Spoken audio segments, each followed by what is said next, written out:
Udang sebenarnya boleh salin kulit macam ular, tapi instead of kulit, dia salin cengkerang. Crustacean adalah hidupan unik sebab dia tak ada tulang dalaman. Instead, dia ada exoskeleton luaran yang keras. And satu hal pasal kulit udang, dia tak membesar dengan badan dia. Udang akan lalui proses yang dipanggil molting ataupun membuang kulit lama dan membentuk kulit baru yang asalnya lembut. Untuk udang yang membesar, proses ni dia jadi lagi kerap lah. And bila dah dewasa, proses ni makin jarang berlaku.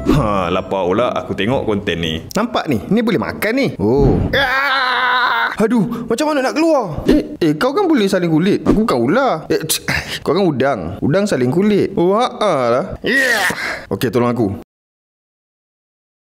Oi, Azal, kenapa aku nak tolong kalau aku boleh jual kau?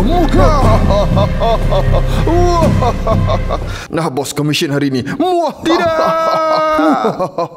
Saya bawa sekali baju baru, bos.